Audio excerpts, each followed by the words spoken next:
Hello दोस्तों, स्वागत है आप लोग का सिलेक्शन सीरीज यूट्यूब चैनल पे। तो जो ये सीरीज स्टार्ट किए थे, बायोलॉजी देख लिए थे इसमें और फिजिक्स देख लिए थे। तो आज हम लोग देखेंगे, देखिए इसमें बायोलॉजी देख लिए थे, फिजिक्स देख लीजिए। आज हम लोग केमिस्ट्री देखेंगे, ठीक है। चलिए शुरू करते हैं। आ जाइए अपनी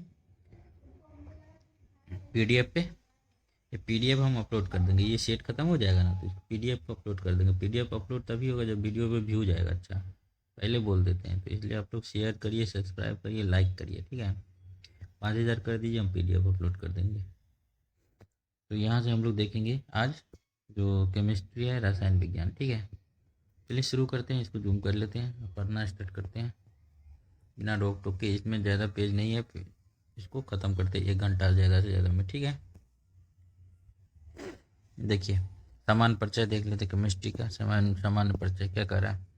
विज्ञान की वह शाखा जिसमें पदार्थ के गुण, संघटन, संरचना और उनमें होने वाले परिवर्तनों का अध्ययन किया जाता है, उसको क्या कहते हैं? उसको रसायन विज्ञान कहते हैं। उत्पत्ति, उत्पत्ति क्या होता था? कृमिया, कृमिया काले रंग शब्द से हो, मतलब उत्पत्ति शब्द किससे आया है? कृमिया जो होता है काले रंग शब्द, उससे आया उत्पत्ति शब्द। रसायन विज्ञान के जनक किसको माना जाता है? ये माना जाता है एंटोनी लेवोजियर को माना जाता है रसायन विज्ञान का जनक। हम पढ़ेंगे पदार्थ और उसकी अवस्था पढ़ेंगे। जो स्थान घेरता है, क्या कर रहा है? स्थान घेरता है और जिससे अपना द्रव्यमान होता है, जिसमें अपना द्रव्यमान होता है, उसको क्या कहते हैं? पदार्थ कहते हैं। पदार्थ की 3 अवस्था होते हैं, सबको पता होगा, ठोस, द्रव और गैस, ठीक है। पदार्थ की चौथा अवस्था कौन सा होता है? तो प्लाज्मा होता है। मूलतः मतलब मूल रूप से पदार्थ की 3 अवस्था होती है, वैसे 5 अवस्था होते हैं, ठीक है।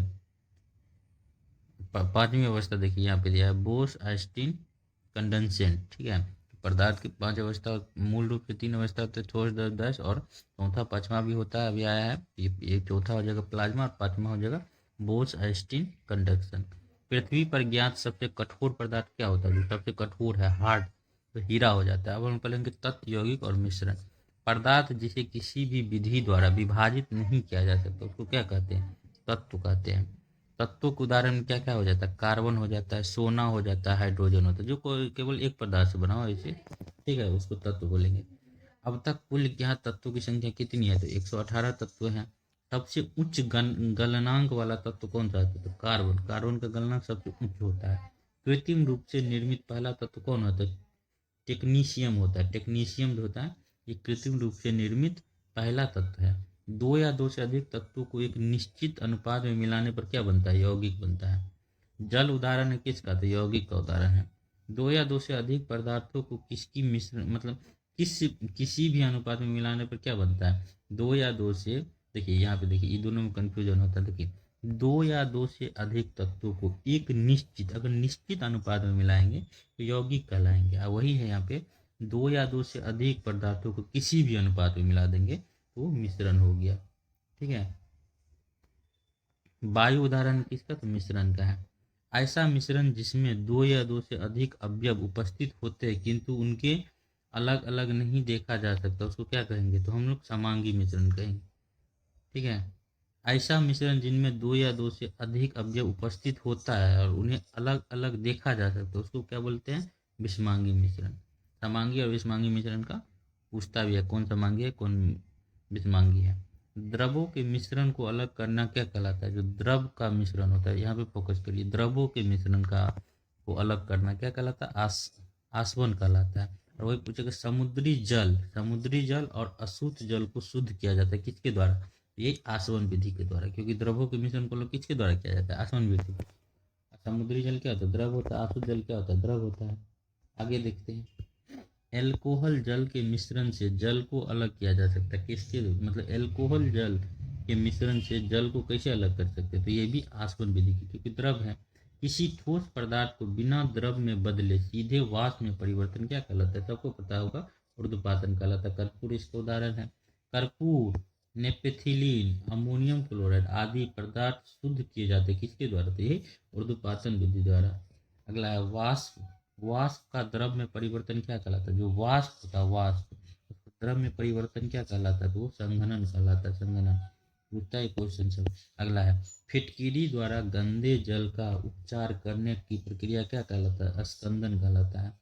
अगला है, एक घुलनशील मिश्रण को उसके घटकों या अंशों में आसवन के द्वारा पृथक्करण की प्रक्रिया क्या कहलाता है? तो प्रभाजी आसवन कहलाता है। ठीक है। भूगर्भ से निकाले गए खनिज तेल से शुद्ध पेट्रोल, डीजल, मिट्टी के तेल आदि को पृथक किया जाता है किसके द्वारा? एक प्रभाजी आसवन विधि द्वारा। परमाणु और उसके अणु। पदार्थ की सबसे छोटी इकाई क्या होती है? तो परमाणु होती हैं। डाल्टन के अनुसार क्या होता है? परमाणु अत्यंत छोटे छोटे अविभाज्य कणों से मिलकर बना होता है, जिसे परमाणु कहते हैं। परमाणु सिद्धांत को किसने प्रतिपादित किया था? सबसे पहले तो डाल्टन ने किया था। कब? 1803 में किया था। नेक्स्ट है, यौगिकों की सबसे छोटी इकाई क्या होती है? तो अणु होती है। परमाणुओं के नाभिक की खोज कौन किया था? तो ये रदरफोर्ड किया था। परमाणु नाभिक की त्रिज्या कितनी है? 10⁻⁻15 मीटर होती है। अब परमाणु की त्रिज्या कितनी होती है? तो 10⁻10 मीटर होती है। परमाणु मॉडल कौन दिया था? ये भी रदरफोर्ड दिया था। अगला है परमाणु के मौलिक कण।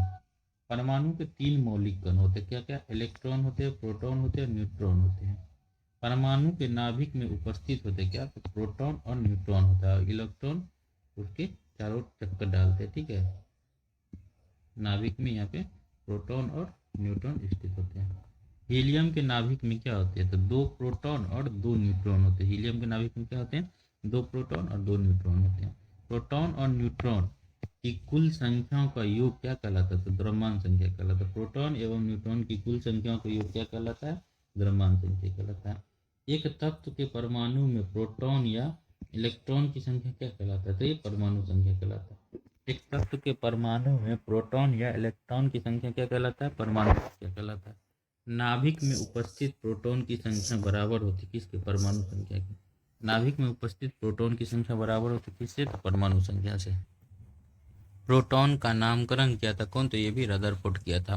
प्रोटॉन की खोज कौन किया था? नामकरण किया था रदरफोर्ड, लेकिन प्रोटॉन का खोज पूछेगा गोल्डस्टीन किया था। कब किया था? 1886 में किया था। और इलेक्ट्रॉन की खोज कौन किया था? तो जे थॉमसन किया था। कब? 1897 में। और न्यूट्रॉन की खोज कौन किया था? तो जेम्स चैडविक किया था। कब? तो 1932 में किया था।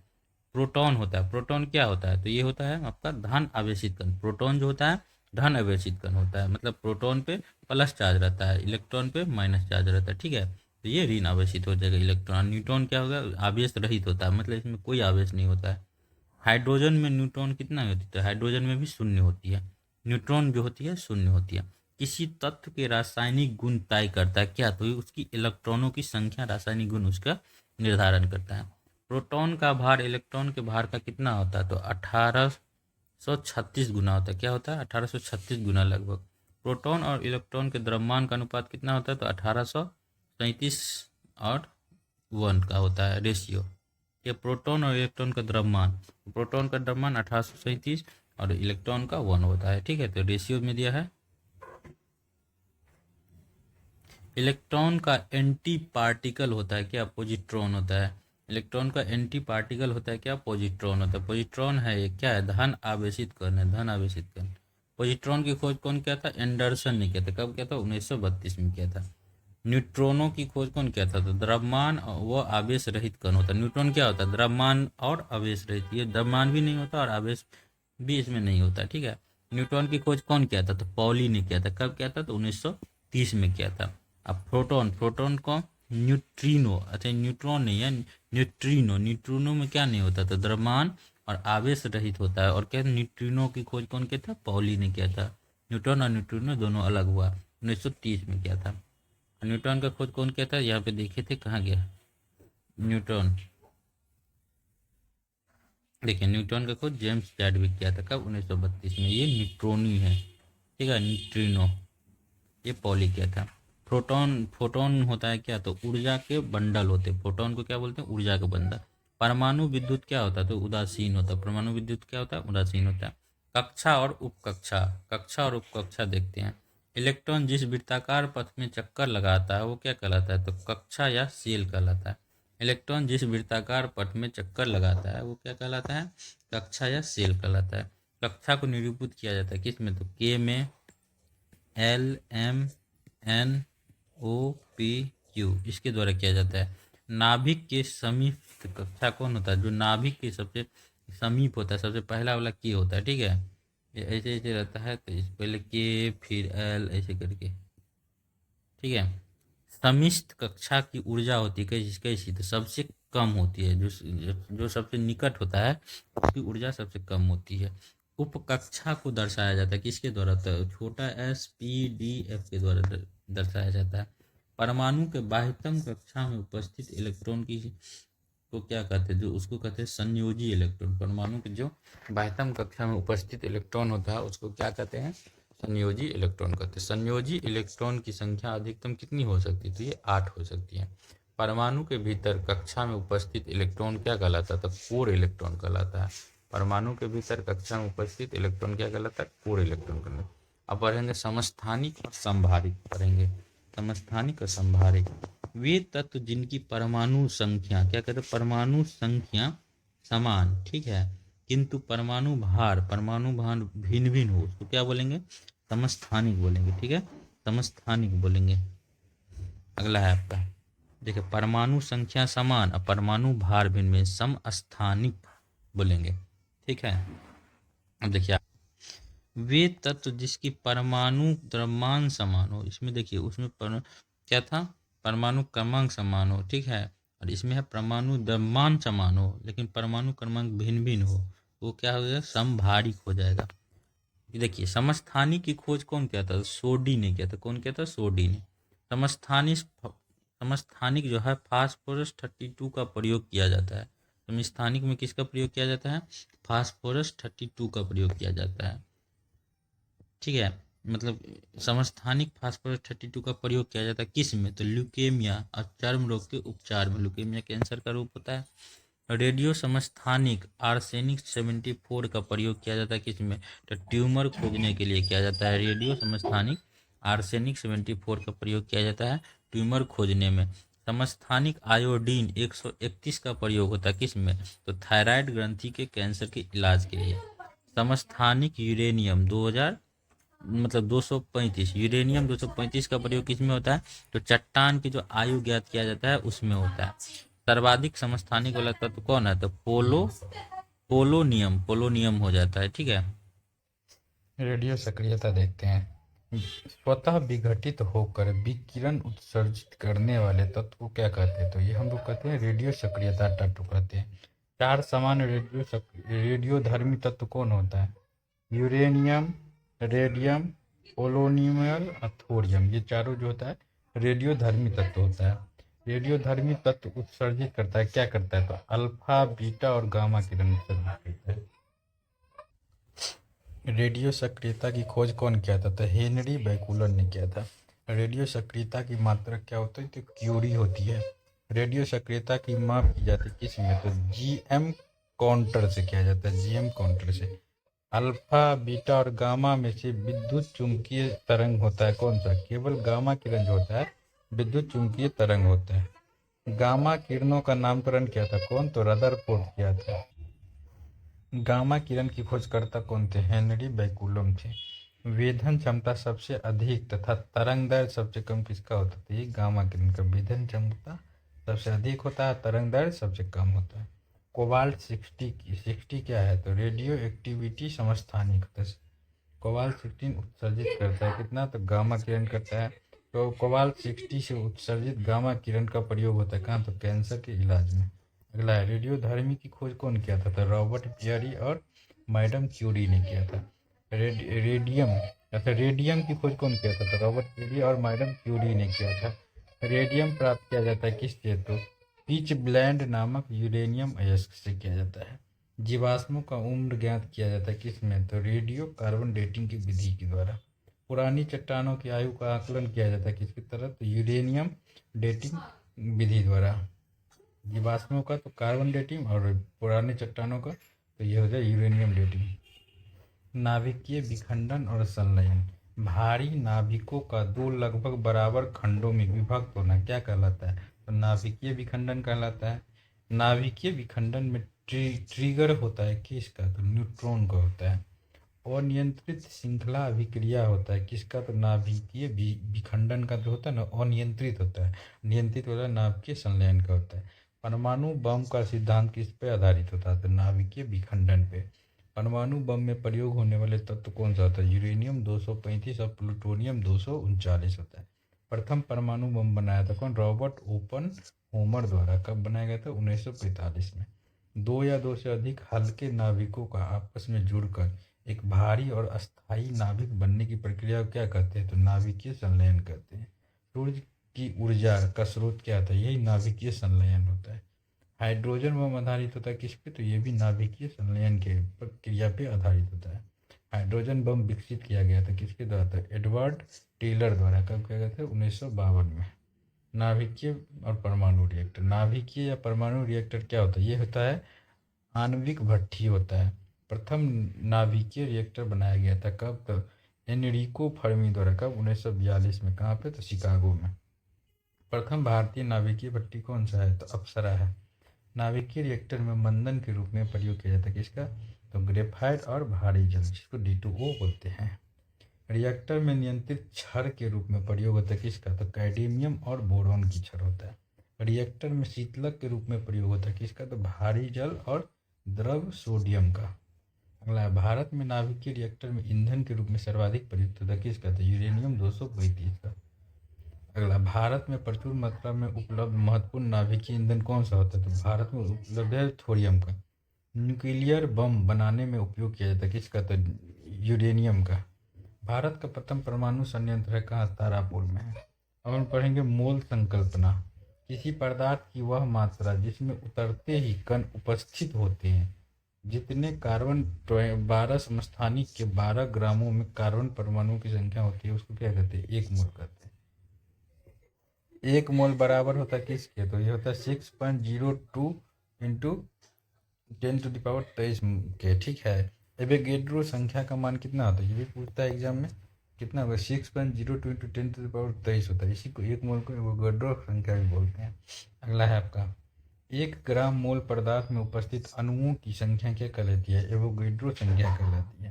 कार्बन के 6.022 इंटू 10⁻23 परमाणुओं का भार क्या होता है? तो 12 ग्राम होता है। बॉयल और चार्ल्स के नियम देखेंगे। बॉयल्स के नियम के अनुसार क्या होता है? देखिए, स्थिर ताप पर क्या कर रहा है? स्थिर ताप पर गैस का नियत मात्रा पर आयतन उसके दाब के व्युत्क्रमानुपाती होता है। यही बॉयल्स के नियम है। और चार्ल्स के नियम क्या है? तो स्थिर दाब पर किसी गैस की नियत मात्रा का आयतन उसके परम ताप के समानुपाती होता है। ठीक है। बॉयल्स का नियम लागू होता है किस पे? तो नियत ताप पे। और चार्ल्स का नियम लागू होता है नियत दाब पे। यही चीज पूछेगा मेन चीज। ठीक है। सभी गैसें शून्य आयतन घेरती है। कितने डिग्री सेंटीग्रेड है? मतलब सेल्सियस पे? तो -273 डिग्री सेल्सियस ताप पे सभी गैस जो होता है शून्य आयतन घेरती है। परम शून्य ताप का मान कितना होता है? तो -273 डिग्री सेल्सियस। सामान्य ताप व दाब पर गैसों के 1 ग्राम अणु का आयतन कितना होता है? तो 22.4 लीटर। एक गैस जो बॉयल के नियम, चार्ल्स के नियम तथा एवोगैड्रो के नियमों का पूर्णतः पालन करते हैं उसको क्या कहते हैं? तो आदर्श गैस कहते हैं। आदर्श गैस की ऊर्जा निर्भर करती है किस पे? तो गैस के मोलों की संख्या पे। आदर्श गैस का समीकरण क्या है? PV equal to NRT। ठीक है। गैसीय समीकरण PV इक्वल टू NRT में R क्या प्रदर्शित करता है? एक मोल गैस को। अगला है आपका भौतिक और रासायनिक परिवर्तन। भौतिक परिवर्तन क्या हो जाता है? पदार्थ के भौतिक अवस्थाओं में परिवर्तन होता है, उसके रासायनिक गुण और में अवस्था में नहीं। जैसे पदार्थ के भौतिक अवस्थाओं में तो परिवर्तित होता है लेकिन उसके रासायनिक गुण और अवयवों में नहीं, उसको भौतिक परिवर्तन कहते हैं। सिंपल ये बात समझिए। तो देखिए, कोई पानी है जैसे, तो पानी को हम बर्फ में बदल दिए। ठीक है। ये इसका भौतिक परिवर्तन हुआ। फिर से इसको हम रिवर्स में बर्फ को पानी में बदल सकते हैं, तो इसको भौतिक परिवर्तन बोलते हैं। रासायनिक परिवर्तन जैसे देखिए, दूध को दही में बदल दिए। ठीक है। तो फिर लेकिन दही को दूध में नहीं ना बदल सकते, जिसको पुनः नहीं बदला जा सकता। और रासायनिक परिवर्तन उसको कहते हैं जिसके एक नया पदार्थ प्राप्त होता है। देखिए इसमें दिया, एक नया पदार्थ प्राप्त होता है जो मूल पदार्थों से रासायनिक और भौतिक गुणों में पूर्णतः भिन्न होता है। मतलब गुण भी अलग होता है, दही का गुण अलग होता है, दूध का अलग होता है। लेकिन भौतिक में यह है उसको पदार्थ बना सकते हैं लेकिन फिर उसको रिवर्स कर सकते हैं। दूध से दही जमना, देखिए भौतिक परिवर्तन। और लोहे में जंग लगना, मोमबत्ती का जलना भौतिक और रासायनिक परिवर्तन दोनों है। जल के अपघटन किसके उदाहरण है? ये रासायनिक परिवर्तन के ये सब। शक्कर का पानी में घुलना, जल का वाष्प में परिवर्तन, पानी का जमकर बर्फ बना, ये सब भौतिक परिवर्तन हो गया। दूध से क्रीम अलग करना, दही से मक्खन निकालना और ऊर्ध्वपातन और मोम का गलना इसका उदाहरण है। ये सब भौतिक परिवर्तन हो गया। जल अपघटन में ऊर्जा उत्पन्न होता है किसमें? तो उष्मा के रूप में। जो जल का अपघटन होता है तो ऊर्जा किसके रूप में उत्पन्न होता है? उष्मा के रूप में। अब हम पढ़ेंगे ऑक्सीकरण और अपघटन। वे अभिक्रिया जिसमें पदार्थ ऑक्सीजन या विद्युत ऋणात्मक तत्वों से संयोग करता है उसको क्या कहते हैं? ऑक्सीकरण करते हैं।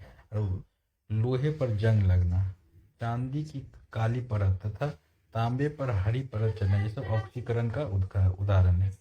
तत्व या यौगिक द्वारा रासायनिक अभिक्रिया में इलेक्ट्रॉन त्यागने की प्रक्रिया क्या कहलाता है? ऑक्सीकरण कहलाता है।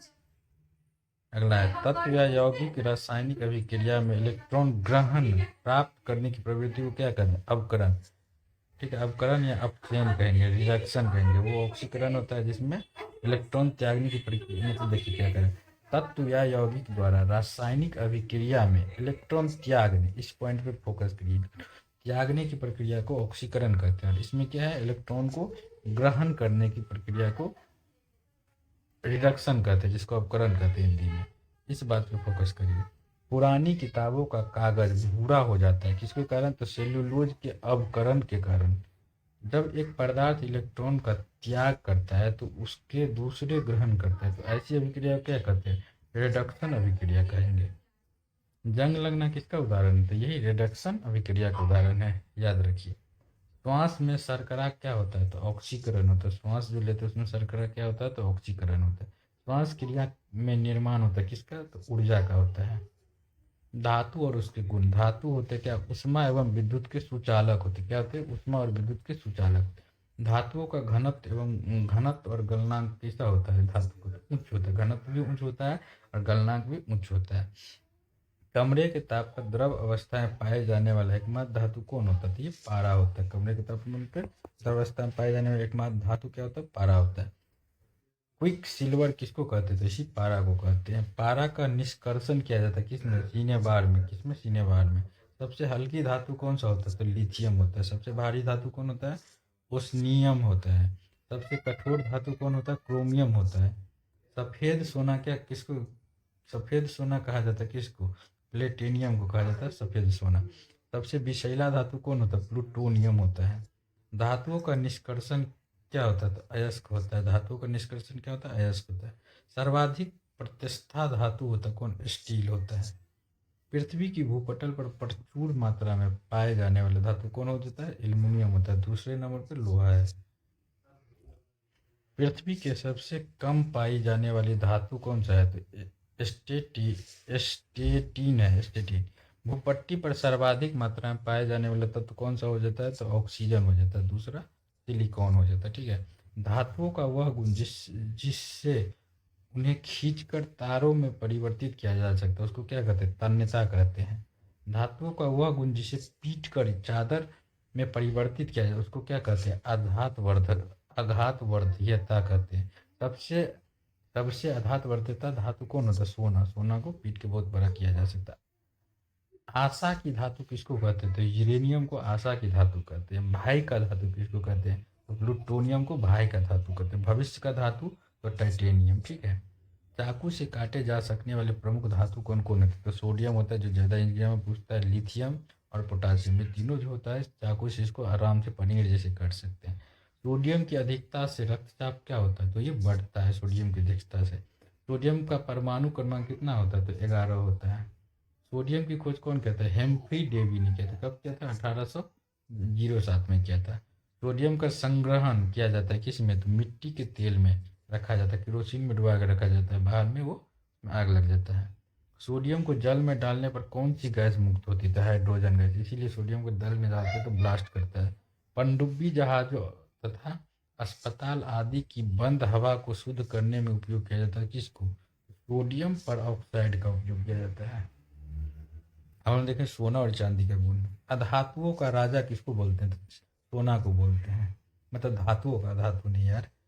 शुद्ध सोना कितना कैरेट का होता है? तो 24 कैरेट का होता है। आभूषण बनाया जाता है कितने कैरेट से? तो 22 कैरेट से। 18 कैरेट सोने में शुद्ध सोना कितना परसेंट होता है? तो 75% होता है।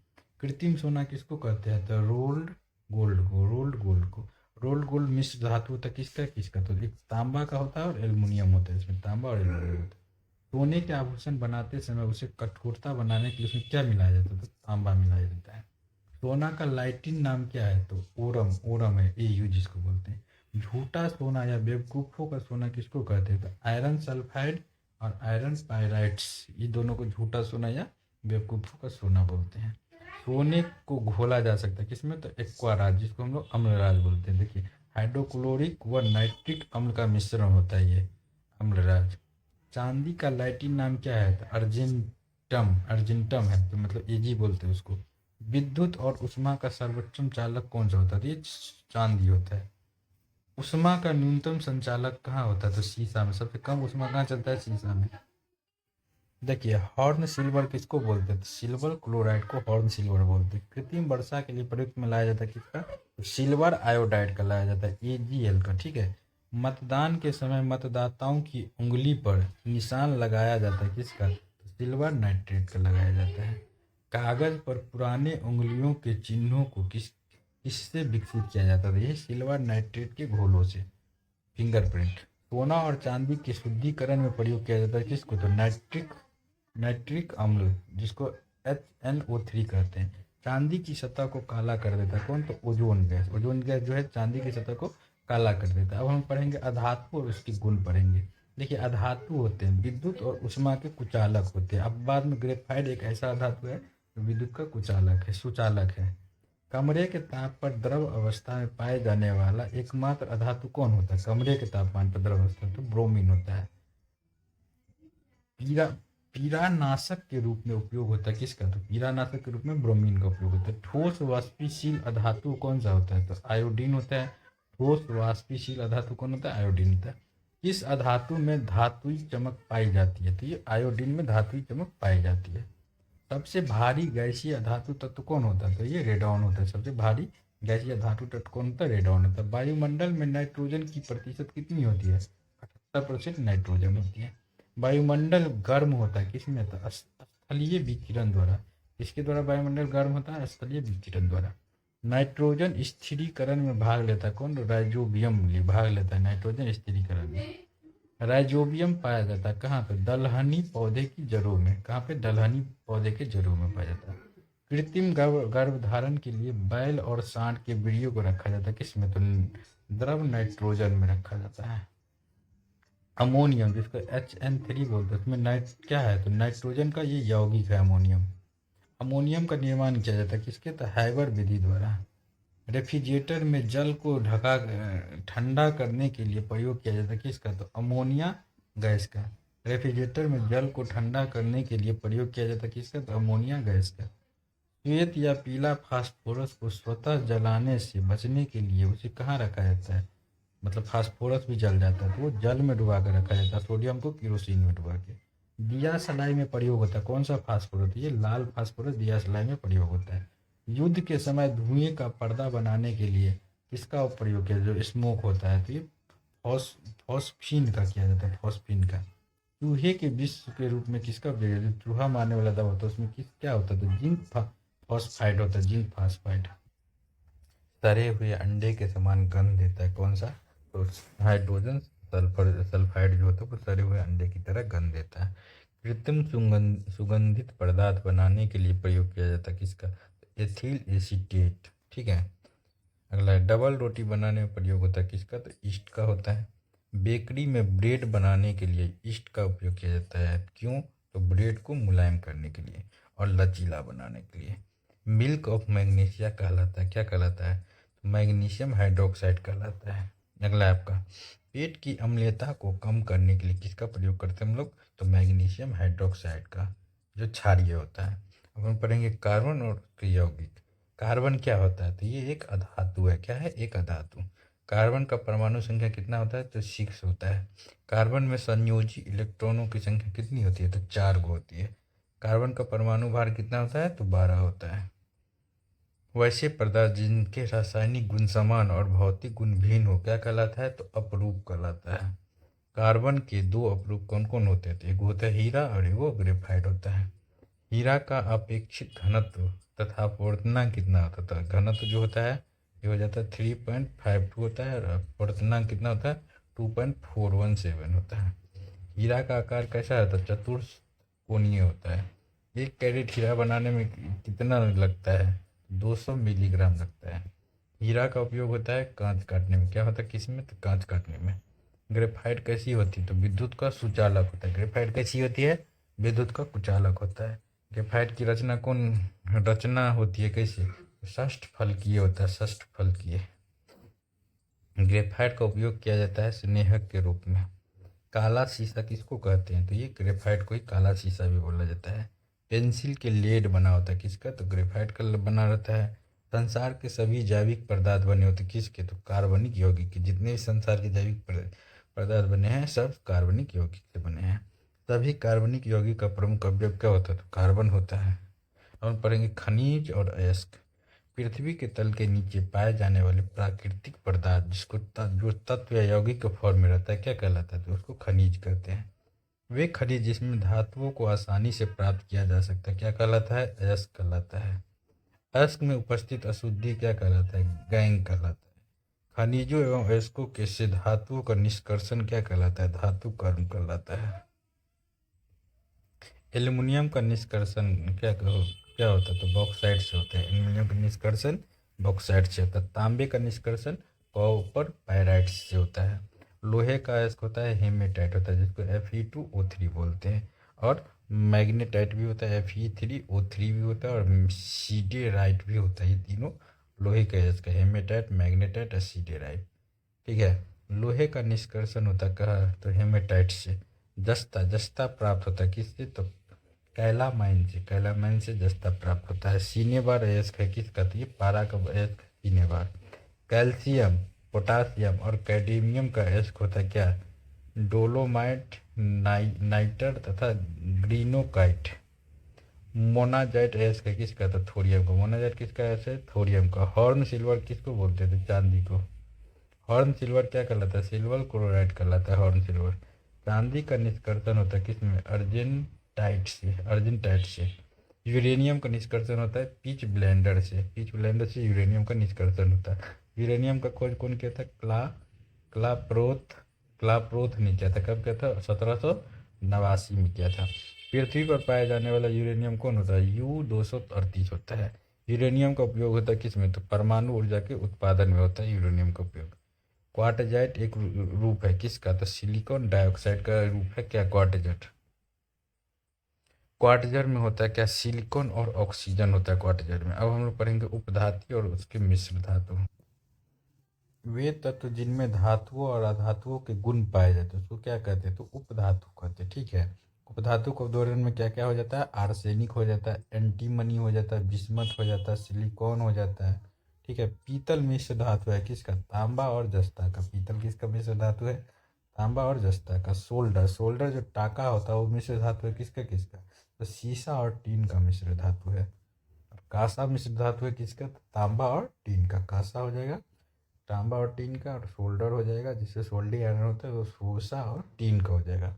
जर्मन सिल्वर मिश्र धातु है किसका, तो तांबा का, निकेल का और टीन का। ये भी पूछता है जर्मन सिल्वर में सिल्वर कितना मात्रा पाया जाता है, तो 0% होता ही नहीं है। गन मेटल मिश्र धातु है किसका, तो गन मेटल किसका हो जाएगा, तांबा, जस्ता और टीन हो जाएगा गन मेटल। जर्मन सिल्वर तांबा, निकेल और टीन। बेल मेटल मिश्र धातु किसका किसका है, तो तांबा और टीन का बेल मेटल। डच मेटल किसका है, तो तांबा और जस्ता का डच मेटल है। गन पाउडर या बारूद किसका मिश्रण है, तो सल्फर का, चारकोल का और पोटासियम नाइट्रेट का। गन पाउडर या बारूद किसका मिश्रण है, तो सल्फर, चारकोल एवं पोटासियम नाइट्रेट का। स्टेनलेस स्टील मिश्र धातु है किसका, तो लोहा, क्रोमियम, मैग्नीशियम और कार्बन एवं निकेल का है। स्टेनलेस स्टील मिश्र धातु किसका है, तो लोहा, क्रोमियम, मैग्नीज, कार्बन और निकेल का है। अगला है आपका अमंगलम मिश्र धातु है किसका, तो पारा और अन्य धातुओं का है। अमलगम। ठीक है, आगे देखिए।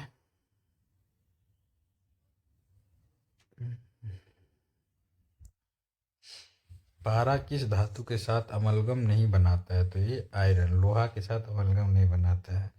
पारा को रखा जाता है किसमें? तो लोहे के पात्र में रखा जाता है।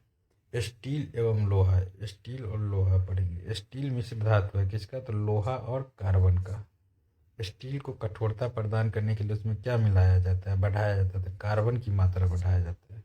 स्टील इस्पात में कार्बन का प्रतिशत होता है कितना? तो 0.1 से 0.15% होता है। स्टील का निर्माण होता है किसमें? तो बेशेमर विधि में। बेशेमर विधि में स्टील का निर्माण होता है।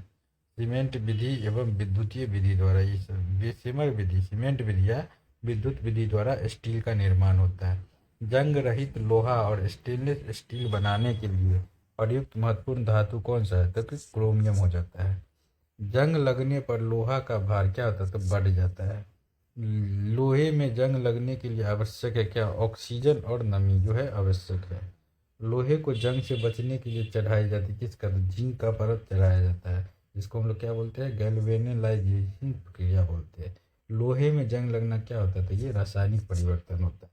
लोहे पर जंग लगने से कौन सा पदार्थ बनता है? तो फेरिक ऑक्साइड। जो जंग होता है उसको फेरिक ऑक्साइड बोलते हैं। फॉर्मूला होता है Fe2O3। ये कभी कभी पूछ देता है। लोहे का सबसे शुद्ध रूप क्या होता है? तो ये पिटवा लोहा होता है सबसे शुद्ध रूप। कार्बन की मात्रा न्यूनतम होती है किसमें? तो पिटवा लोहा में सबसे न्यूनतम होती है कार्बन की मात्रा। सबसे निम्न कोटि का लोहा कौन होता है? तो ये ढलवा लोहा। पिटवा लोहा क्या होगा? देखिए, सबसे शुद्ध होता है पिटवा लोहा, सबसे निम्न होता है ढलवा लोहा। कार्बन की मात्रा अधिकतम होती है किसमें? ढलवा लोहा में, इसलिए निम्न कोटि का है। लोहे को इस्पात में बदलने के लिए उनमें मिलाया जाता है क्या? निकेल धातु। लोहे को इस्पात में बदलने के लिए उसमें मिलाया जाता है क्या? तो निकेल धातु। वनस्पति तेलों में हाइड्रोजनीकरण के लिए किस उत्प्रेरक का उपयोग किया जाता है? तो ये निकेल का किया जाता है। हम पढ़ेंगे विलयन और विलेयता। दो या दो से अधिक पदार्थों की समांगी मिश्रण को क्या कहते हैं? विलयन कहते हैं। विलयन में जो पदार्थ अपेक्षाकृत अधिक मात्रा में होता है वो क्या कहलाता है? विलायक कहलाता है। ठोस में ठोस का विलयन क्या होता है? तो मिश्र धातु या मिट्टी, ये सब जो है ना ठोस में ठोस का मिश्रण है। गैसों में गैस का मिश्रण का उदाहरण क्या है? तो वायु है। ठीक है। द्रव में ठोस का विलयन क्या होता है? तो समुद्री जल। द्रव में द्रवों का विलयन क्या हो जाता है? तो जल में एल्कोहल। ये द्रव में जल का उदाहरण है। गैस में द्रव का विलयन क्या होता है? तो कोहरा बादल। तो ये रिश्ता है। गैस में द्रव का विलयन कौन हो जाता है? कोहरा और बादल जो होता है ये। गैस में ठोसों का विलयन ये भी धुआं और वायु हो जाता है, ये भी याद रखिए, ये दोनों इंपॉर्टेंट है। द्रव में गैसों का विलयन सोडा वाटर। चलिए आगे देखते हैं। ठोस पदार्थ की विलयनता ताप बढ़ने पर क्या होती है? तो बढ़ती है। किसी द्रव में गैस का विलयनता ताप बढ़ने पर क्या होती है? तो घटती है। ठीक है। दाब बढ़ने पर द्रव में गैसों का विलयनता क्या होती है? तो बढ़ती है। दाब बढ़ाएंगे द्रव में गैसों की विलयनता बढ़ेगी, और द्रव में गैसों की विलयनता ताप बढ़ाने पर, जब टेम्परेचर बढ़ाएंगे तो क्या होता है? घट जाता है। और क्या है? ठोस पदार्थ का विलयनता ताप बढ़ाने पर क्या होती है? तो बढ़ती है। अब देखिए अगला, निलंबन और कोलाइड्स। जब मिश्रित किए गए पदार्थों के कणों का आकार आंखों से दिखाई दे तो वह कहलाता है निलंबन कण। ठीक है। समांगी और विषमांगी मिश्रण के बीच के गुणों वाला मिश्रण के विलयन जिसके कणों को नग्न आंखों से नहीं देखा जा सकता क्या कहलाता है? उसको कोलाइडी विलयन कहते हैं। अगला है मटमैला जल, गोंद, स्याही, दूध, रक्त उदाहरण है ये सब किस चीज का? तो ये सब कोलाइडी विलयन का उदाहरण है। निलंबन कणों का आकार कैसा होता है? 10⁻⁻2 से 10⁻4 सेंटीमीटर तक। कोलाइडी कणों का आकार कैसा होता है? 10⁻5 से 10⁻7 सेंटीमीटर तक। पायस कोलाइड होता है किसका? द्रव में द्रव का होता है। पायस कोलाइड्स होता है किसका? द्रव में द्रव का। दूध, कोल्ड ड्रिंक क्या होता है? ये सब पायस होता है। तत्वों का सबसे पहले वर्गीकरण किया था कौन? डोब्रेनर ने किया था। डोब्रेनर ने किया था। तत्वों के वर्गीकरण से संबंधित त्रिक के नियम का प्रतिपादक किया था कौन? डोब्रेनर किया था। तत्वों के वर्गीकरण से संबंधित अष्टक नियम को प्रतिपादित किया था कौन? न्यूजीलैंड्स ने किया था। ठीक है। आवर्त सारणी के रूप में सर्वप्रथम तत्वों का वर्गीकरण कौन किया था? तो मेंडलीव किया था। सर्वप्रथम आवर्त सारणी का खोज किया था कौन? मेंडलीव। कब किया था? 1869 ईस्वी में। अब लोग देखेंगे आवर्त सारणी। आवर्त नियम दिया था कौन? मेंडलीव दिया था। मेंडलीव के आवर्त नियम के अनुसार क्या होता है? तो तत्वों का भौतिक और रासायनिक गुण उनके परमाणु भारों के आवर्तिक फलक के होते हैं। आधुनिक आवर्त सारणी का निर्माण किया था कौन? हेनरी मोसले ने। कौन? हेनरी मोसले ने। मेंडलीव के आवर्त सारणी में तत्वों के वर्गीकरण का आधार क्या था? परमाणु द्रव्यमान था। नेक्स्ट है, आधुनिक आवर्त सारणी में तत्वों के वर्गीकरण का आधार क्या है? तो परमाणु संख्या है। आवर्त सारणी के उग्रद ऊर्ध्व और क्षैतिज स्तंभों को क्या कहते हैं? क्रमशः वर्ग और आवर्त कहते हैं। वर्ग को ग्रुप कहते हैं। ठीक है। मेंडलीव आवर्त सारणी में वर्गों और आवर्तों की संख्या कितनी होती है? वर्ग जो होता है वो 9 होता है और आवर्त कितना होता है? 7 होता है। आधुनिक आवर्त सारणी में वर्गों तथा आवर्तों की कुल संख्या कितनी होती है क्रमशः? तो 19 होती है वर्गों की और आवर्त का 7 होती है। 18 होता है वर्गों का, वो 7 होता है आवर्तों का। आधुनिक आवर्त सारणी में तत्वों का व्यवस्था मतलब व्यवस्थिगत किया गया है किसमें? बढ़ते हुए परमाणु संख्याओं के रूप में। ठीक है। आवर्त सारणी में कुल तत्वों की संख्या कितनी है? 118 है। आवर्त सारणी में धातुएं की संख्या कितनी है? तो 91 है। और अधातु कितने हैं? तो 22 है। और क्या कर रहा है? आवर्त सारणी में गैसों की कुल संख्या कितनी है? तो 11 गो गैस है। अगला है, आवास सारणी में सर्वाधिक गैस वाला वर्ग कौन सा है? तो 18वां वर्ग है, जिसमें शून्य वर्ग जिसको बोलते हैं, या 18वां वर्ग। ठीक है, वो है सर्वाधिक गैस वाला वर्ग। उत्कृष्ट गैसों को आवास सारणी में किस वर्ग में रखा गया? तो यही 18वीं वर्गों में। आवास सारणी का पहला तत्व कौन होता है? तो हाइड्रोजन होता है। आवास सारणी में अधातुओं को किस ओर स्थान दिया गया है? तो दाहिनी ओर दिया गया है। आवर्त सारणी को कितने ब्लॉकों में बांटा गया? तो 4 ब्लॉक में। SPDF। ठीक है, SPDF। अक्रिय गैस जिसको हीलियम किस ब्लॉक का सदस्य? हीलियम किसका ब्लॉक का सदस्य है? तो S ब्लॉक का सदस्य। हीलियम को छोड़कर सभी अक्रिय गैस किस ब्लॉक में रहते हैं? तो ये P ब्लॉक में रहते हैं। खाली हीलियम जो है वो S ब्लॉक में रहता है। किस वर्ग के तत्वों को मुद्रा धातु कहते हैं? मतलब वर्ग बी को। किस वर्ग के तत्वों को मुद्रा धातु कहते हैं? तो वर्ग बी। किस वर्ग के तत्वों को इलेक्ट्रॉन बंधुता उच्च होती है? तो वर्ग 8 का। ठीक है, वर्ग 7 का। सबसे अधिक इलेक्ट्रॉन बंधुता होती है किसकी? क्लोरीन की होती है। प्रत्येक आवर्त का पहला सदस्य कौन होता है? एक क्षार धातु होता है। क्या होता है? एक क्षार धातु। प्रत्येक आवर्त का अंतिम सदस्य कौन होता है? तो निष्क्रिय गैस होता है। पहला सदस्य क्षार धातु और अंतिम सदस्य निष्क्रिय गैस होता है। आवर्त सारणी में तीसरे और चौथे समूह का सामान्य गुणधर्म क्या है? तो क्षारीय है और अम्लीय है। तीसरे में क्षारीय और चौथे में अम्लीय है।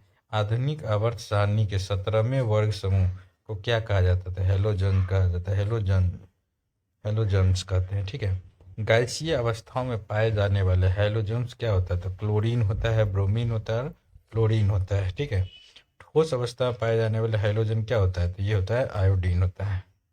नेक्स्ट है, सबसे हल्का हाइड्रोजन तत्व कौन होता है? तो फ्लोरीन होता है। हेलोजन में सर्वाधिक अभिक्रियाशील होता है क्या? फ्लोरीन का। सर्वाधिक विद्युत ऋणात्मक तत्व कौन सा होता है? फ्लोरीन होता है। अब हम पढ़ेंगे अक्रिय और नोबल गैस। आवर्त सारणी के समूह 18 में रखे गए तत्वों को क्या कहते हैं? तो अक्रिय गैस कहते हैं। अक्रिय गैस का अन्य नाम क्या होता है? तो उत्कृष्ट या नोबेल गैस भी बोलते हैं। निष्क्रिय गैसों का गलनांक कितना होता था? सबसे कम होता है। अक्रिय गैसों की खोज कौन करता था? रायले और रैमजे ने किया था। ठीक है। अक्रिय गैसों की कुल संख्या कितनी होती है? 6 को। ये अक्रिय गैस मोबिल गैस कौन कौन है? तो पहला है helium, neon, argon, krypton, xenon और रेडॉन। ये 6 है। हीलियम की खोज कौन किया था? फ्रैंक लैंड और लोकेयर ने किया था। सबसे निम्न गलनांक वाला तत्व कौन होता है? तो हीलियम होता है सबसे निम्न गलनांक वाला तत्व।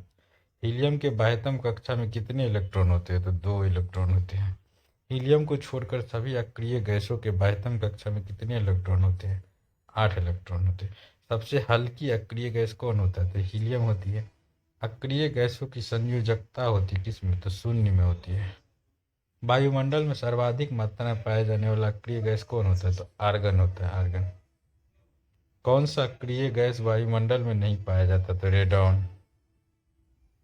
रेडियोधर्मी अक्रिय गैस होता है कौन? तो रेडॉन होता है। सर्वाधिक यौगिक बनाने वाला अक्रिय गैस कौन होता है? तो जेनॉन होता है। मतलब पढ़ेंगे हाइड्रोजन और भारी जल। भविष्य का ईंधन किसको बोलते हैं? तो हाइड्रोजन को बोलते हैं। हाइड्रोजन का परमाणु संख्या कितना होता था? 1 होता है। हाइड्रोजन की खोज कौन किया था? तो हेनरी कैवेंडिश ने किया था। ठीक है। ब्रह्मांड में सर्वाधिक मात्रा में पाए जाने वाला तत्व कौन होता है? तो हाइड्रोजन। और दूसरा हीलियम। सर्वाधिक हल्की गैस कौन सा होता है? तो हाइड्रोजन होती है।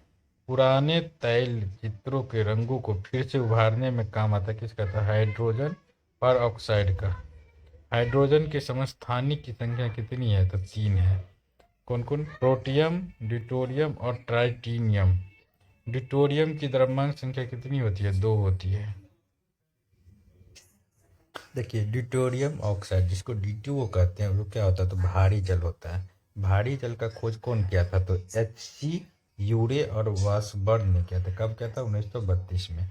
भारी जल का जमनांक कितना होता है? तो 3.8 डिग्री सेल्सियस होता है। भारी जल प्रयुक्त होता है किसमें? तो न्यूट्रॉन के मंदन में और ट्रेसर के रूप में होता है।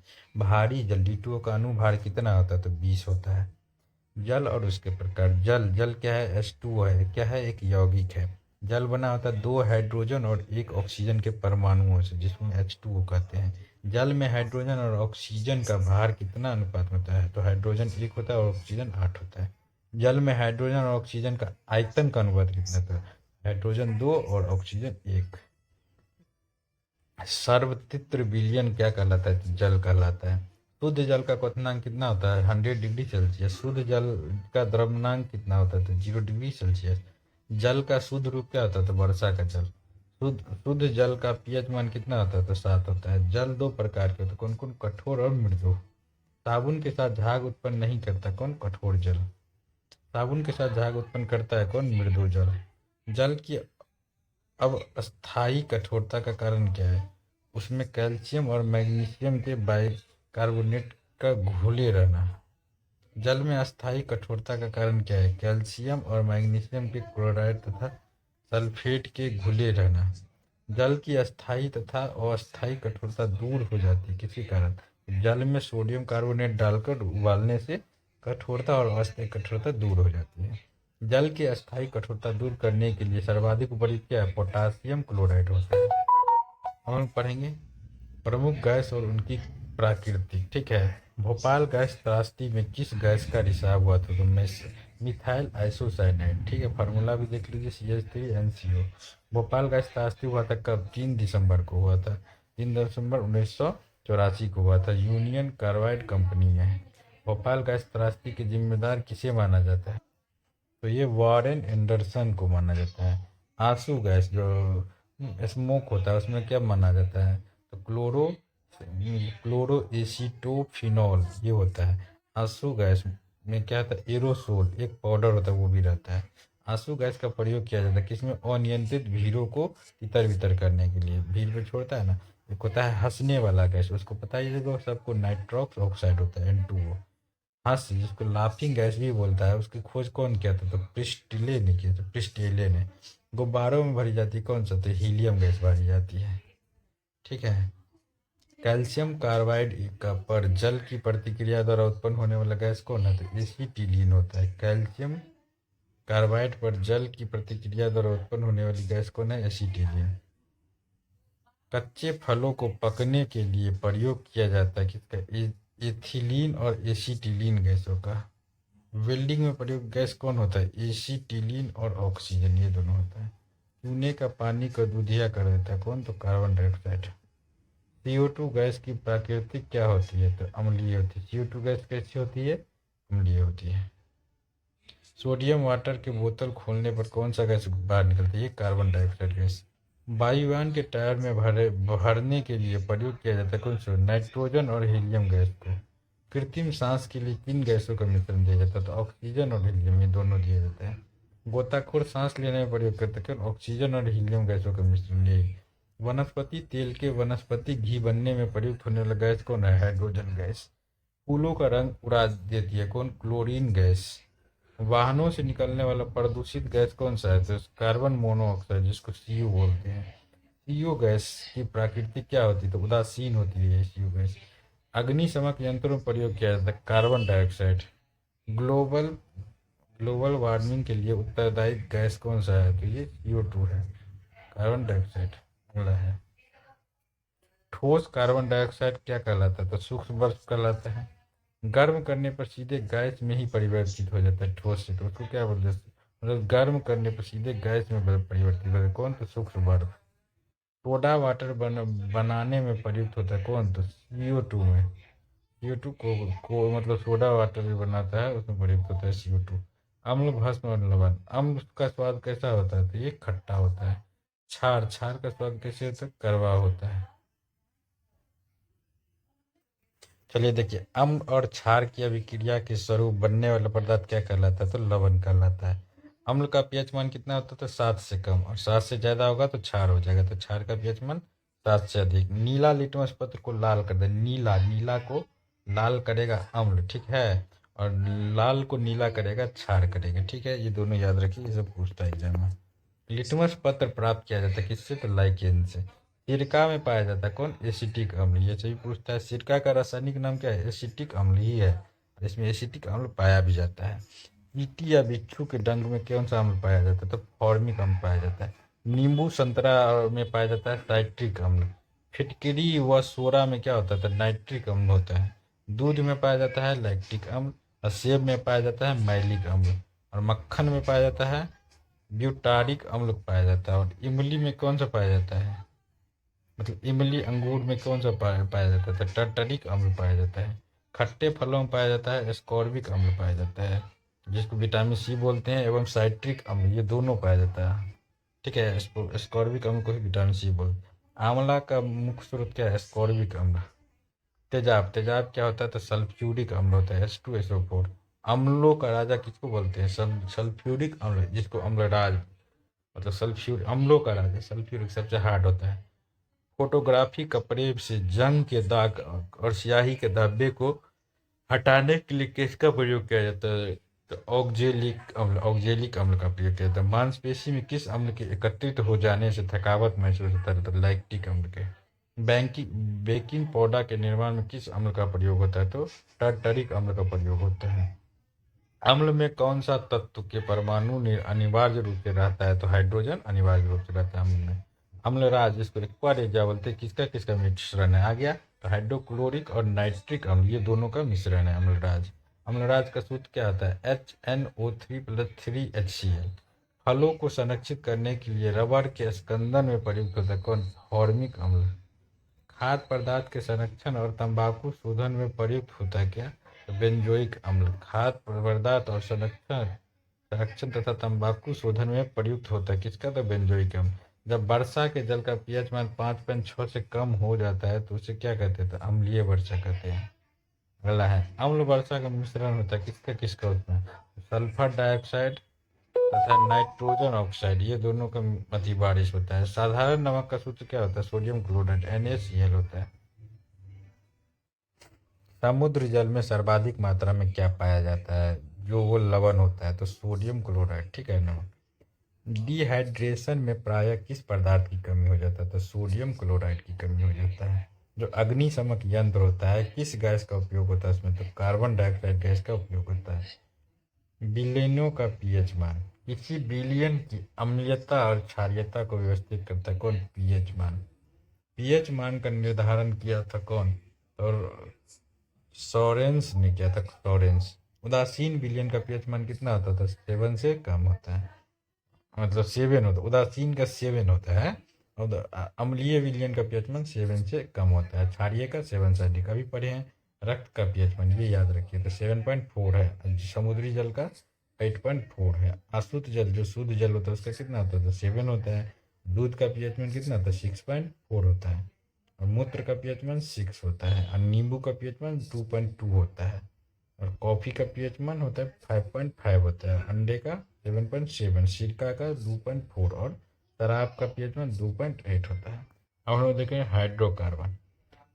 कार्बन और हाइड्रोजन के यौगिक क्या कहलाता था? हाइड्रोकार्बन कहलाता है। कार्बन और हाइड्रोजन के यौगिक क्या कहलाता है? हाइड्रोकार्बन। संतृप्त हाइड्रोकार्बन क्या कहलाता है? तो एल्केन जो होता है वो संतृप्त हाइड्रोकार्बन होता है। एल्केन का सामान्य सूत्र क्या होता है? CnH 2n+2 तो एल्कीन हो गया। असंतृप्त हाइड्रोकार्बन क्या कहलाता है? तो एल्कीन कहलाता है। एल्कीन का क्या होता है ये याद कर लीजिए, ये पूछता है फॉर्मूला। एल्कीन होगा तो +2 लग जाएगा, एल्कीन होगा तो वो +2 और -2 हट जाएगा। ठीक है, 3 गो होता है। देखिए नीचे है एल्काइन, एल्काइन में देखिए यहाँ पे -2 लग गया, इसमें +2 लग गया, इसमें कुछ भी नहीं है। ठीक है, ऐसे याद कर लीजिएगा, देख के तो हो जाएगा। एक एक यात्री आबद्ध वाले असंतृप्त हाइड्रोकार्बन क्या कहता है? एल्काइन कहलाता है। एल्काइन का सूत्र क्या होता है? CnH2n-2। हाइड्रोकार्बन का प्राकृतिक स्रोत क्या होता है? तो पेट्रोलियम, जिसको कच्चा तेल बोलते हैं। कच्चा पेट्रोलियम को शुद्ध किया जाता है किसमें? प्रवाही आसवन द्वारा। किसके द्वारा? तो प्रवाही आसवन के द्वारा। पेट्रोलियम के विभिन्न अवयव अलग किए जाते हैं किसमें? तो प्रभावी आसवन विधि द्वारा। वैसलीन निकाला जाता है किससे? तो पेट्रोलियम से। किससे निकाला जाता है वैसलीन? पेट्रोलियम से। द्रव सोना क्या कहलाता है? तो पेट्रोलियम जो होता है द्रव सोना कहलाता है। पेट्रोलियम की गुणवत्ता प्रदर्शित की जाती है किसके द्वारा? तो ऑक्टेन संख्या से पेट्रोलियम की गुणवत्ता प्रदर्शित की जाती है। अगला है आपका पेट्रोल मिश्रण है किसका? तो हाइड्रोकार्बन का है पेट्रोल मिश्रण। गैसोलीन या पेट्रोल प्राप्त किया जाता है किससे? तो कच्चा पेट्रोलियम और प्रभाजी आसवन द्वारा। डीजल की गुणवत्ता प्रदर्शित करता है कौन था? सीटेन संख्या। सीटेन संख्या जो होता है डीजल की गुणवत्ता को प्रदर्शित करता है। पूछता है क्वेश्चन। सबसे अच्छा अप अपस्फोटरोधी यौगिक कौन सा है? तो टेट्रा एथिल लेड होता है। पेट्रोल की सफोटक रोधी गुणवत्ता को बढ़ाने के लिए उसमें मिलाया जाता है क्या? टेट्रा एथिल लेड मिलाया जाता है। गैसोहोल मिश्रण होता है किसका? तो गैसोलीन और एथेनॉल का। जब एक ही प्रकार के एक से अधिक अणु आपस में जुड़कर कोई अधिक अनुभार वाला बड़ा अणु बनाता है तो उसको क्या कहते हैं? बहुलीकरण कहलाता है। प्लास्टिक होता है क्या? तो ये असंतृप्त हाइड्रोकार्बन होता है। प्लास्टिक को क्या बोलेंगे? असंतृप्त हाइड्रोकार्बन। प्लास्टिक से उत्पन्न होता है गैस कौन सा? तो पॉलीएथिलीन होता है उत्पन्न। बुलेट प्रूफ जैकेट बनता है किसका? पॉलीएमाइड का बनता है बुलेट प्रूफ जैकेट। रेनकोट बनाया जाता है किसमें? तो पॉलीकार्बोनेट से। किससे? पॉलीकार्बोनेट से। पॉलीथीन बनता है किससे? एथिलीन से। एथिलीन से पॉलीथीन बनता है। कृत्रिम सुगंधित पदार्थ बनाने में प्रयोग किया जाता है किसका? इथाइल सी एसीटेट का। इसाइल एसीटेट का। हम पढ़ेंगे प्राकृतिक गैस और ईंधन। प्राकृतिक गैस का मुख्य संगठन क्या होता है? तो मीथेन होता है, एथेन होता है, प्रोपेन होता है, ब्यूटेन। ये सब प्राकृतिक गैस का मुख्य संगठक है। प्राकृतिक गैस में सर्वाधिक होता है क्या? तो मीथेन होता है सबसे ज़्यादा। मार्स गैस क्या कहलाता है? तो मीथेन कहलाता है मार्स गैस। कोयला के खानों से निकलती है कौन सी गैस? तो ये मीथेन गैस। ईंधनों में स्वच्छतम ईंधन कौन सा होता है? तो प्राकृतिक गैस जो होता है सबसे स्वच्छ मतलब अति होता है। क्या बोलते हैं? ईंधन। रॉकेट में प्रयुक्त ईंधन क्या कहलाता है? प्रणोदक कहलाता है। क्या कहलाता है? प्रणोदक कहलाता है। रॉकेट के ईंधन जिसको नोदक के रूप में प्रयुक्त होता है क्या? तो द्रव हाइड्रोजन और द्रव ऑक्सीजन। अगला है प्रोड्यूसर गैस मिश्रण किसका है? तो प्रोड्यूसर नाइट्रोजन, कार्बन मोनोऑक्साइड और हाइड्रोजन का। ठीक है। भाप अंगार गैस या जल गैस मिश्रण होता है किसका? तो कार्बन मोनोऑक्साइड या हाइड्रोजन का। गोबर गैस संयंत्र से निकलती है कौन? तो मीथेन गैस। गोबर गैस संयंत्र से क्या निकलती है? Methane gas. गोबर गैस संयंत्र का आविष्कार किया था कौन? का CV Desai. CV Desai. Biogas का मुख्य घटक कौन होता है? तो मीथेन गैस। बायोगैस का मुख्य घटक कौन होता है? Methane gas. बायोगैस संयंत्र में होता है क्या? किण्वन प्रक्रिया होता है। किण्वन प्रक्रिया। घरों में प्रयुक्त होने वाले द्रवित प्राकृतिक गैस क्या कहलाता है? एलपीजी कहलाता है। घरों में प्रयुक्त होने वाले द्रवित प्राकृतिक गैस क्या कहलाता है? एलपीजी। एलपीजी मिश्रण किसका किसका होता है? तो एक साथ ब्यूटेन होता है और प्रोपेन होता है। ठीक है। एलपीजी का प्रमुख घटक कौन होता है? तो ब्यूटेन होता है। अगला है आपका देखिए यहाँ से सिगरेट के लाइटर में प्रयुक्त होता है क्या होता है? गैस। तो ब्यूटेन गैस। एलपीजी से होने वाली दुर्घटना से बचने के लिए उसमें गंध के लिए क्या मिलाया जाता है? तो सल्फर के यौगिक मिथाइल मरकैप्टान मिलाया जाता है। ओरिजिनल में एलपीजी का कोई सेंट नहीं होता है। कोयला 4 प्रकार के होते हैं कौन? एंथ्रेसाइट, ब्यूटिमिनस, लिंगानाइट और पीट। सर्वोत्तम उच्च प्रकार का कोयला कौन होता है? तो एंथ्रेसाइट होता है। निम्न कोटि का कोयला तो पीट होता है। ठीक है। मुलायम कोयला कौन होता है? बिटुमिनस होता है। भूरा कोयला लिंगानाइट होता है। देखिए ऊष्मीय मान सर्वाधिक किसमें होता है? तो ये हाइड्रोजन वाला में जो होता है ऊष्मीय मान सर्वाधिक होता है। एक ईंधन का ऊष्मीय मान व्यवस्थित किया जाता है किसमें? किलो जूल प्रति किलोग्राम में। ठीक है, अगला आपका प्राकृतिक रबर और रेशे। प्राकृतिक रबर बहुलक है किसका? आइसोप्रोपीन का, जिसका फॉर्मूला था C5H8 का। प्राकृतिक रबर को कठोर बनाने के लिए उसमें मिलाया जाता है क्या? तो कार्बन मिलाया जाता है। रबर को सल्फर में से गर्म करने पे उनकी गुणवत्ता बढ़ाने की प्रक्रिया क्या कहलाता है? तो वल्वीनीकरण कहलाता है। रबर को सल्फर से गर्म करना और गुणवत्ता बढ़ाने की प्रक्रिया को एवं शेर जैसे तो वल्कनीकरण कहलाता है। ठीक है, रबर आसानी से घुल जाता है किसमें? कार्बन डाइऑक्साइड में। पीवीसी किसके बहुलीकरण द्वारा प्राप्त किया जाता है? तो विनाइल क्लोराइड के द्वारा। नायलॉन का आविष्कार किसने किया था? डॉक्टर वोलेस एच कैराथॉर्स ने कब किया था? 1935 में। मानव द्वारा संश्लेषित पहला रबर कौन है? नायलॉन है। कृत्रिम सिल्वर क्या कहलाता है? रेयॉन कहलाता है। रेयॉन का निर्माण होता है सेल्यूलोज में। कहाँ होता है? सेल्यूलोज में। प्राकृतिक में सबसे अधिक मात्रा में पाया जाने वाला कार्बनिक यौगिक कौन है? तो यही सेल्यूलोज है। सेल्यूलोज होता है प्राकृतिक बहुलक होता है। कागज किसने बनाया था? शुद्ध सेल्यूलोज से बना था कागज। हम लोग पढ़ेंगे कांच और उसके यौगिक उपयोग।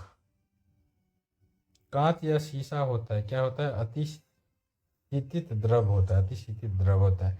कांच के निर्माण में प्रयुक्त होता है बालू, सोडा, चूना, पत्थर, ये सब। कैमरा, दूरबीन और लेंस एवं विद्युत बल्ब में प्रयोग होता है कौन? फिलिंगटन कांच का होता है। फिलिंगटन कांच का। प्रयोगशाला में उपकरण बनाने में प्रयोग होता है किसका? पायरॉक्स कांच का।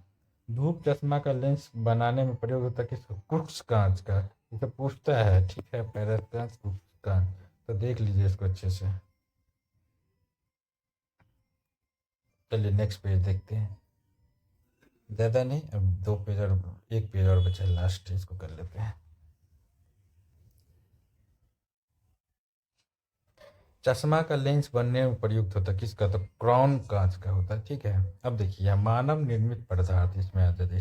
सीमेंट होता है किसका किसका मिश्रण? तो कैल्शियम सिलिकेट और एल्युमिनियम सिलिकेट का मिश्रण होता है सीमेंट का खोज कौन किया था? जोसेफ एस्पीडीन ने किया था। पोर्टलैंड सीमेंट की खोज किया था कौन? तो जोसेफ एस्पीडीन ने किया था। कब? 1824 में। पोर्टलैंड सीमेंट का मुख्य घटक कौन है? चूना, सिलिका तथा एल्युमिनियम। चूना, सिलिका और एल्युमिनियम है। साबुन होता है क्या? उच्च वसीय अम्ल होता है। साबुन क्या होता है?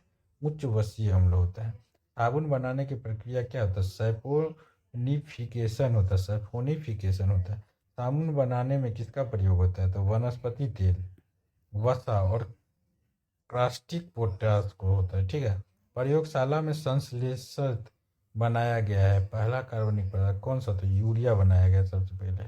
यूरिया का संश्लेषण किया था कौन? तो वोहलर ने किया था। यूरिया का संश्लेषण कौन किया था? वोहलर किया था। यूरिया के नाइट्रोजन की प्रतिशत कितना होता है यूरिया में? तो 46% होता है। यूरिया उर्वरक में नाइट्रोजन मौजूद होता है कितना? एमाइड के रूप में।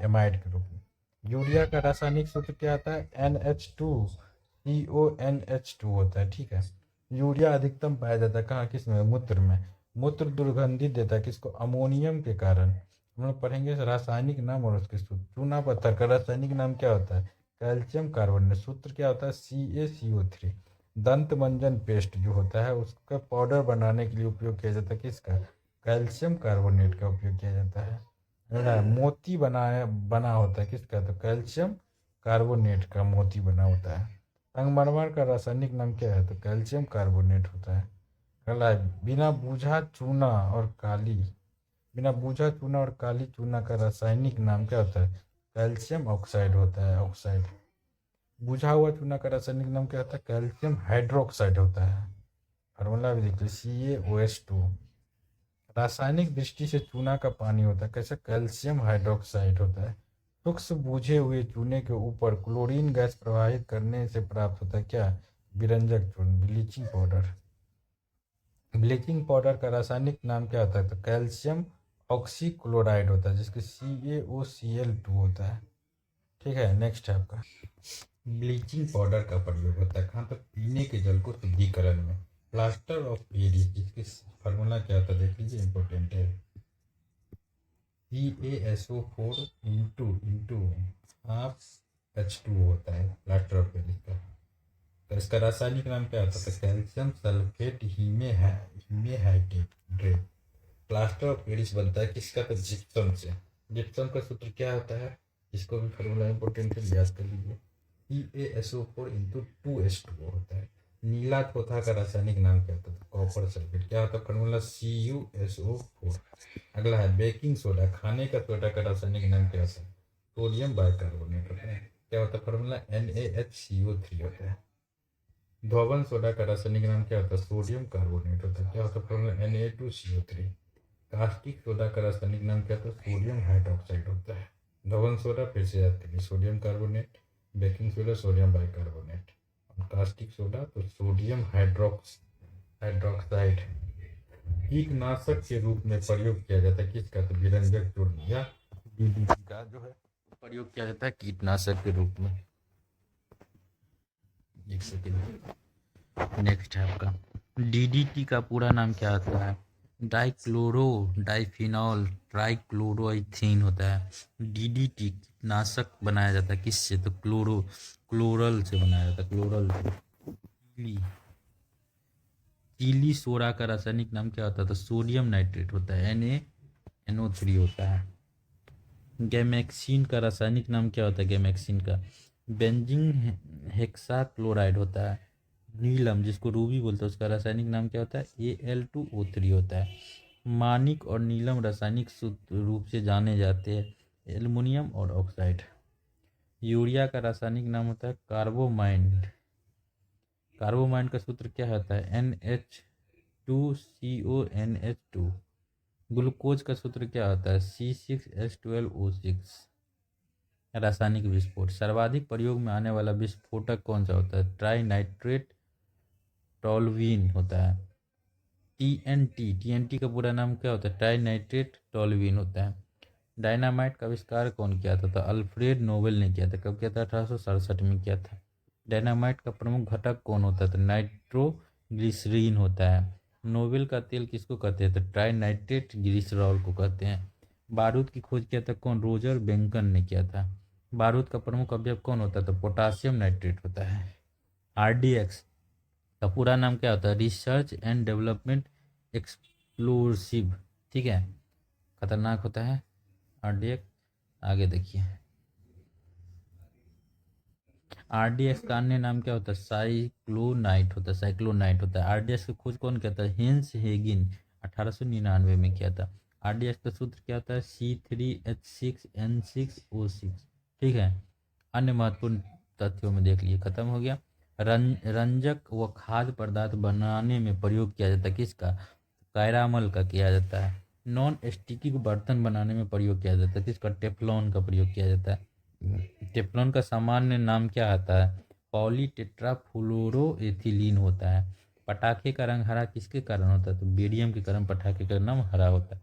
आतिशबाजी के दौरान लाल चटक रंग होता है, कैसा? स्ट्रोसियम की उपस्थिति के कारण। वाटर ग्लास क्या होता है? तो सोडियम सिलिकेट होता है। चीनी शोधन के लिए प्रयुक्त रंजक क्या होता है? तो बोन ब्लैक होता है। नेपेथिलीन का मुख्य स्रोत क्या होता है? कोल तार होता है। पोटासियम की खोज किया था कौन? हेम्प्री डेवी ने किया था। लकड़ी को कीड़ों से बचने के लिए उस पर किसका लेप चढ़ाया जाता है? तो जिंक क्लोराइड का लेप चढ़ाया जाता है। जिंक ऑक्साइड कहलाता है क्या? जस्ते का फूल कहलाता है। ऑडियो और वीडियो टेप पर लेप रहता है किसका? तो आयरन ऑक्साइड का रहता है ऑडियो और वीडियो पर टेप लेप। रक्त के प्रवाह को रोकने के लिए किसका उपयोग किया जाता है? तो फेरिक क्लोराइड का किया जाता है। बर्तन में कलई के लिए उपयोग होता है किसका? अमोनियम क्लोराइड का। पानी की टंकी में फंगी को नष्ट करने के लिए इस्तेमाल किया जाता है किसका? तो कॉपर सल्फेट का। बेकेलाइट के निर्माण में प्रयोग किया जाता है किसको? फिनॉल का। प्लास्टिक टेप रिकॉर्ड्स की टेप लेपित होता है किसमें? आयरन ऑक्साइड में। प्रशीतन मदद करता है किसमें? तो खाद्य पदार्थों में जैविक अभिक्रियाओं की दर कम करने में। घरेलू प्रशीतकों की प्रयुक्त होता है किसका? फ्रेऑन का होता है। घरेलू प्रतिशत में प्रयुक्त की क्या होता है? फ्रेऑन होता है। फोटोग्राफी में उपयोग तत्व कौन होता है? सिल्वर ब्रोमाइड होता है। फोटोग्राफी में फिक्सर स्थायीकरण के रूप में प्रयोग होता है किसका? तो सोडियम थायोसल्फेट का। वुड स्प्रिट कहलाता है कि कौन कहलाता था? मिथिल एल्कोहल कहलाता है। शक्कर के किण्वन से बनता है कौन? इथाइल एल्कोहल बनता है शक्कर के किण्वन से। विद्युत के कारण लगी आग को बुझाने में किसका उपयोग किया जाता है? कार्बन टेट्राक्लोराइड का। एस्पिरिन साधारण नाम है किसका? एसिटिल सैलिसिलिक एसिड का। ठीक है, इसी के साथ हम लोग का ये केमिस्ट्री खत्म हो रहा है, यहीं तक था। ठीक है, द एंड। तो हम लोग का साइंस क्लियर हो गया आज। ठीक है, आप लोग बोलिए तो हाँ, कमेंट करिए तो हम ये बुक भी करा देंगे। ठीक है, ये बुक लाए हैं, ये बुक भी है मेरे पास, इसको भी करा देंगे। ये भी इम्पोर्टेंट है दरोगा के लिए, इसमें सारे सब्जेक्ट वाइज है। ठीक है, सब्जेक्ट वाइज है। और एक PYQ सीरीज भी स्टार्ट करते हैं, जिसमें जैसे देखिए PYQ में कैसे करेंगे दिखाते हैं आपको। देखिए PYQ में जो है टॉपिक वाइज करेंगे। जैसे हिस्ट्री है, हिस्ट्री में पहले एंशिएंट देख लेंगे, फिर मेडाइवल देखेंगे, फिर मॉडर्न, एक साथ पूरा क्वेश्चन करेंगे। इससे क्या ना टॉपिक वाइज होगा, मतलब चैप्टर वाइज। जैसे हड़प्पा सभ्यता है, उससे कितना क्वेश्चन बिहार दरोगा में आया है। सबसे वैदिक काल है, वैदिक काल से कितना चैप्टर बिहार दरोगा में आया। इस टाइप से उस चैप्टर वाइज देखेंगे PYQ। बोलिए, अगर ये करना चाहते तो कमेंट करिए, हम करवा देंगे। ठीक है, ठीक है। तो चलिए, ये आज का सीरीज ख़त्म हुआ। अब देखते हैं तो पॉलिटी, ज्योग्राफी, इतिहास, ये सब भी करने की कोशिश करते हैं। आप लोग कमेंट करिएगा, अच्छा फीडबैक रहेगा तभी ना। हमको तो पता ही नहीं, जो आप लोग वीडियो देखते हैं नहीं देखते पता नहीं, पसंद ही नहीं आता तो हम क्या कर सकते हैं। चलिए, तो पसंद आए ना पसंद आए थोड़ा सब्सक्राइब कर दिया करिए। 5000 का टारगेट है, इसको पूरा करिए। ठीक है, थैंक यू।